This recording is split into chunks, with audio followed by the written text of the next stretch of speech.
ሶሻል ሚዲያ ማናጅመንት አሁን ላይ እጅግ ተፈላጊ ስኪል ቢኖር ሶሻል ሚዲያ ማናጅመንት ነው። ሶሻል ሚዲያ ማናጅመንት ምን ያህል ተፈላጊ እንደሆነ የምታውቁት የተለያዩ የፍሪላንሲንግ ፕላትፎርሞች ላይ ሄዳችሁ ብታዩ በብዛት ስራዎች ወጥተው የምታዩት ሶሻል ሚዲያ ማናጀር እንፈልጋለን የሚሉ ማስታወቂያዎች ናቸው።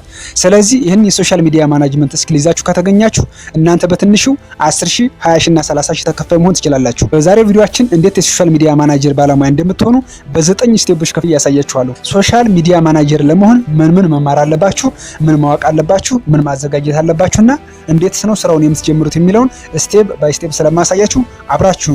ሰላም፣ እንዴት ናችሁ የተወደዳችሁ ተመልካቾቼ? ሄኖክ ዲዬ እባላለሁ። ፉል ስታክ ዌብሳይት ዲቨሎፐር እና የዲጂታል ማርኬቲንግ ባለሙያ ነኝ። እንዲሁም ግሎባል ቴክኖሎጂ እንደ ፕሮሞሽን የሚባል የሶፍትዌር እና የዲጂታል ማርኬቲንግ ኦንላይን ኤጀንሲ አለኝ። እኔ ስለ ሶሻል ሚዲያ ማናጅመንት የተማርኩትና ቀደም ባውቀው የሚለውን ነገር አንድም ሳላስቀር ስቴፕ ባይ ስቴፕ አሳያችኋለሁ ማለት ነው። እስከ መጨረሻው ድረስ አብራችሁ ነው። አንደኛ ሶሻል ሚዲያ ማናጅመንት ማለት ምን ማለት ነው? ሶሻል ሚዲያ ማናጅመንት ማለት ለሶሻል ሚዲያ ማርኬቲንግ የሚውሉ ነገሮችን መቆጣጠር ማለት ነው።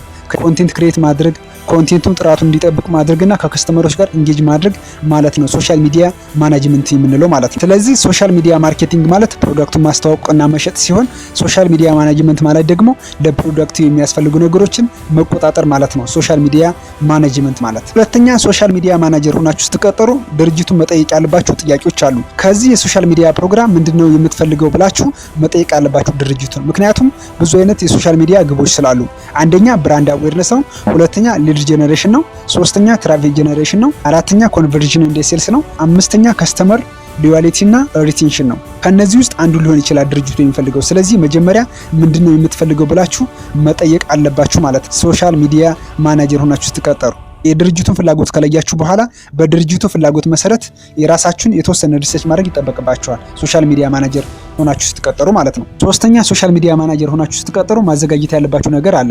እሱም ስማርት ጎል ፍሬምወርክ ማዘጋጀት አለባችሁ። አንደኛ የምትሰሩትን ስራ ስፔሲፊክ ማድረግ አለባችሁ። ሁለተኛ ሜዠሬብል ማድረግ አለባችሁ። ሶስተኛ አቺቬብል መሆን አለበት።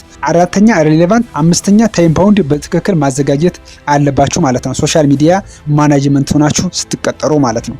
አራተኛ ሶሻል ሚዲያ ማናጀር ሆናችሁ ስትቀጠሩ መነሻ ነጥባችሁን መለየት አለባችሁ። አንደኛ አሁን ለድርጅቱ ከሶሻል ሚዲያ ምን ያህል ነው እያገኘ ያለው የሚለውን መለየት አለባችሁ ማለት ነው። ሁለተኛ ይሄ ቢዝነስ በዚህ ዓመት ምን ያህል ገንዘብ ነው ማግኘት የሚፈልገው የሚለውንም ማወቅ አለባችሁ ማለት ነው።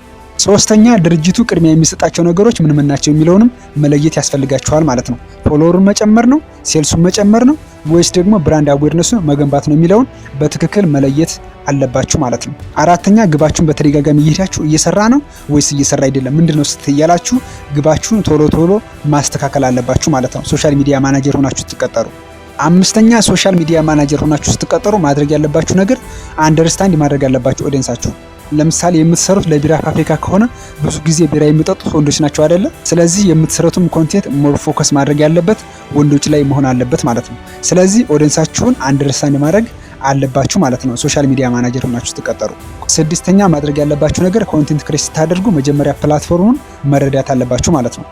ሶሻል ሚዲያ ፕላትፎርሞች የምንላቸው እንግዲህ አንደኛ ፌስቡክ ነው። ለፌስቡክ ኮንቴንት ክሬት ስታደርጉ ፌስቡክ ላይ ያሉትን ኦዲየንሶች አንደርስታንድ ማድረግ አለባችሁ ማለት ነው። ለምሳሌ ኢትዮጵያ ውስጥ ፌስቡክን የሚጠቀሙት በብዛት ትልልቅ ሰዎች ናቸው። ስለዚህ ኮንቴንት ክሬት ስታደርጉ እነዚህን ትልልቅ ሰዎች እያሰባችሁ መሆን አለበት ማለት ነው።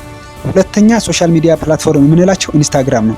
ኢንስታግራም በብዛት ኢትዮጵያ ውስጥ የሚጠቀሙት ደግሞ ወጣቶች ናቸው። ስለዚህ ኢንስታግራም ላይ ፖስት ስታደርጉ ሃይ ኳሊቲ ቪዲዮ መሆን አለበት። በዛ ላይ ለወጣቶች የሚሆን አይነት ኮንቴንት መሆን አለበት ማለት ነው። ሶስተኛ ሶሻል ሚዲያ ፕላትፎርም የምንለው ሊንክድን ነው። ሊንክድን ላይ ያሉት ኦዲየንሶች ደግሞ ፕሮፌሽናል ናቸው። ስለዚህ ፕሮፌሽናል የሆነ ኮንቴንት ክሬት ማድረግ አለባችሁ ማለት ነው። አራተኛ ሶሻል ሚዲያ ፕላትፎርም የምንለው ዩቲዩብ ነው። ዩቲዩብ ላይ ያሉት ኦዲየንሶች ደግሞ በብዛት እውቀት የሚፈልጉ ናቸው። ስለዚህ እናንተም ለዩቲዩብ ኮንቴንት ክሬት ስታደርጉ ሰዎችን የሚያስተምር መሆን አለበት ማለት ነው። አምስተኛ ሶሻል ሚዲያ ፕላትፎርም የምንለው ቲክቶክ ነው። ቲክቶክ ላይ ያሉት ኦዲየንሶች ደግሞ በብዛት መዝናናት የሚወዱ ናቸው። ስለዚህ እናንተም ቲክቶክ ላይ ኮንቴንት ክሬት ስታደርጉ ሰዎችን የሚያዝናና መሆን አለበት ማለት ነው። እንግዲህ በፕላትፎርሞቹ መሰረት ኮንቴንታችሁን ክሬት ማድረግ ይጠበቅባችኋል ማለት ነው እንደ ሶሻል ሚዲያ ማናጀርነታችሁ። ሰባተኛ በተለያዩ ሶሻል ሚዲያዎች ላይ ኮንቴንት ስንለቅ ኮሚኒቲ ነው ቢውልድ የምናደርገው። ኮሚኒቲ ቢውልድ ለማድረግ የሚጠቅሙን ደግሞ 9 ወሳኝ ነገሮችን እነግራችኋለሁ። አንደኛ ኮሚኒቲያችሁን አንደርስታንድ ማድረግ አለባችሁ። ሁለተኛ ደግሞ የምትለቋቸው ኮንቴንቶች ሁልጊዜም ቋሚ መሆን አለባችሁ። ሶስተኛ ኦዲየንሶቻችሁን የሚጠቅም ኮንቴንት ሁልጊዜም ቢሆን ክሬት ማድረግ አለባችሁ። አራተኛ ኦዲየንሶቻችሁን የሚጠይቁትን ጥያቄ እንደ ኮንቴንት አድርጋችሁ አዘጋጅታችሁ መልቀቅ አለባችሁ ማለት ነው። አምስተኛ ከኦዲየንሶቻችሁ ጋራ ኮሜንት መጻጻፍ አለባችሁ። ስድስተኛ ላይ በመግባት ከኦዲየንሶቻችሁ ጋራ ሀሳብ መለወጥ አለባችሁ። 7ኛ የፕላትፎርሞችን ህግ ማክበር አለባችሁ። 8ኛ ለኦዲየንሶቻችሁ የተለየ ነገር ለመስጠት መሞከር አለባችሁ። 9ኛ ኮሚኒቲ ቢልድ ለማድረግ የሚጠቅማችሁ የተለያዩ ፕላትፎርሞችን በማዘጋጀት ኦዲየንሶቻችሁ እርስ በርሳቸው ሀሳብ እንዲለዋወጡ ማድረግ አለባችሁ ማለት ነው። ኦኬ እንግዲህ ውድ ተመልካቾቼ 9ኛና የመጨረሻው ፔድ አድቨርታይዚንግ ነው። ፔድ አድቨርታይዚንግ ማለት ለፌስቡክ፣ ለኢንስታግራም፣ ለቲክቶክ እና ለዩቲዩብ እንዲሁም ለተለያዩ ፕላትፎርሞች ገንዘብ ከፍላችሁ ፕሮዳክታችሁን ለምትፈልጉት ኦዲየንስ እንዲያስተዋውቅላችሁ የምናደርግበት ሲስተም ነው ፔድ አድቨርታይዚንግ የምንለው ማለት ነው።